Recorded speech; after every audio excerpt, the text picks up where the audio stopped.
నాదెండ్ల మండలం గణపవరం గ్రామంలో ఉన్న సిపిఐ పత్తి కొనుగోలు కేంద్రంలో పత్తి రైతులకు తోడుగా జాతీయ కాంగ్రెస్ పార్టీ పల్నాడు జిల్లా యూత్ కాంగ్రెస్ సభ్యుల ఆధ్వర్యంలో ఉదయం నిరసన కార్యక్రమం తెలియజేశారు. పల్నాడు జిల్లా యూత్ కాంగ్రెస్ అధ్యక్షులు గంటా గోపి మాట్లాడుతూ సిపిఐ పత్తి కొనుగోలు కేంద్రంలో రైతులకు గవర్నమెంట్ ఇచ్చిన ఉత్తర్వుల ప్రకారం కొనుగోలు చేయాలి. అలా కాకుండా విరిష్ట ప్రకారం రైతులను మోసం చేస్తూ అతి తక్కువ ధరలకు పత్తి కొంటున్నారు.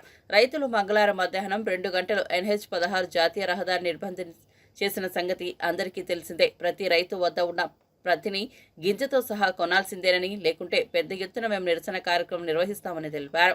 ముఖ్యంగా రైతు దేశానికి వెన్నెముక. రైతు లేనిదే ఏ ఒక్కరి ఆకలి తీరదు. ఇప్పుడున్న ఏ ఉద్యోగైనా గత తరాలు చూసుకుంటే ఒక రైతు కొడుకేనని గుర్తుంచుకోవాలి.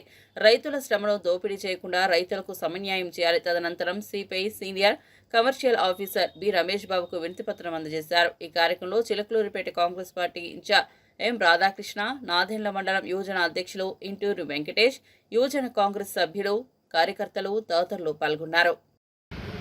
చిలకలూరిపేట నియోజకవర్గంలో గణపవరం గ్రామంలో పత్తి కొనుగోలు కేంద్రం అనేది ఇక్కడ ఏర్పాటు చేయడం జరిగింది.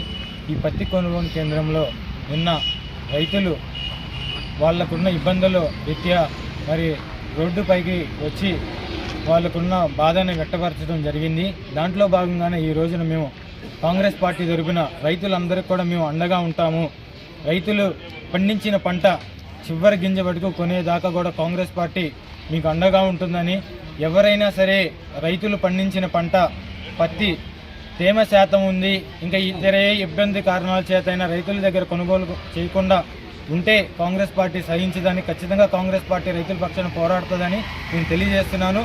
నేను సిసిఐ వారికి తెలియజేసేది ఏమనగా, మీరు రైతుల దగ్గర నుంచి పత్తి కొనుగోలు అనేది ఆంక్షలు పెట్టకుండా, రైతులను ఇబ్బంది పెట్టకుండా సకాలంలో వాళ్ళ దగ్గర నుంచి పత్తి కొనుగోలు చేయాలని చెప్పేసి నేను సిసిఐ వారిని కోరుకుంటున్నాను.